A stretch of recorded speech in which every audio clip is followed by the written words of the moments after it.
널브러진 상자에 종이가 뭉텅이로 쌓여 있습니다. 가까이서 보니 형사사건 기록, 보존기간은 2020년이라고 적혀 있습니다. 또 다른 방에도 이름과 사건 내용이 적힌 문서가 한가득 쌓여 있습니다. 보존기간이 2028년으로 적혀 있는 상자도 있습니다. 개인의 민감한 정보가 담겨 있는 문서가 방치된 이곳은 어딜까? 해당 영상 속 사무실은 광주지검 지하 1층과 2층 등에 위치한 기록 보존실입니다. 광주지방검찰청 소속 사회복무요원들은 이 기록 보존실에서 사건 기록 대출 업무를 맡았습니다. 검사나 민원인으로부터 사건 기록을 보고 싶다는 신청이 오면 검찰청 기록 보존 시스템 캐츠에 접속해 문서를 찾아 전달하는 겁니다.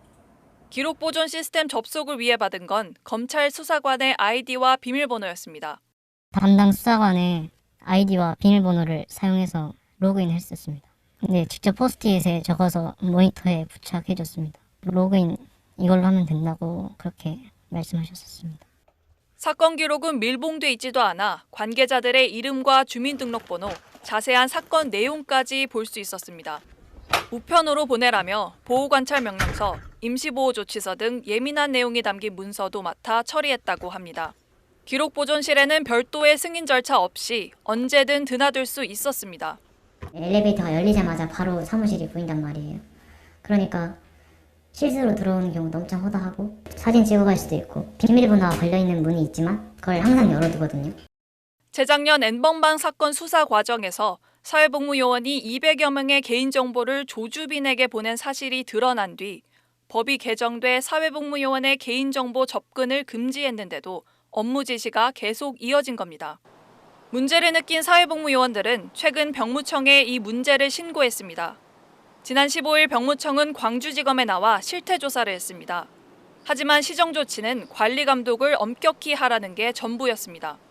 광주지검은 수사관 아이디 대신 기록보존 시스템 권한을 부여한 사회복무요원용 아이디를 새로 줬습니다. 우편 봉투에 넣을 때는 내부 서류를 보지 말고 잘 밀봉하라는 지시가 내려졌다고 합니다.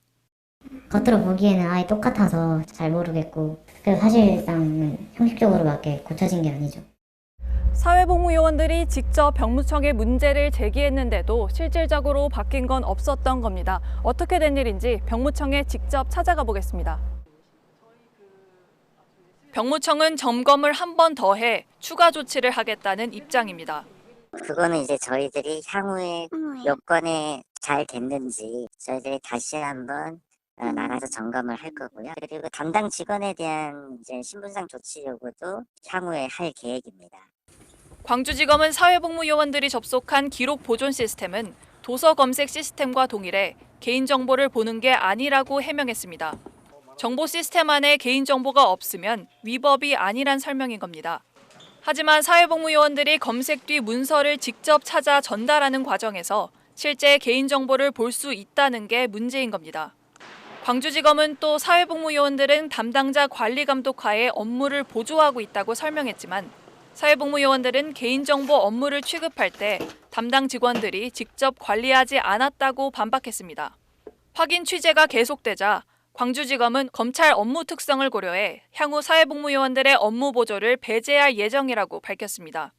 재작년 6월 개정된 전자정보법에 따르면 정보 시스템 접근 권한을 사회복무요원에게 공유하거나 양도한 공무원은 3년 이하 징역 또는 3천만 원 이하 벌금형에 처합니다.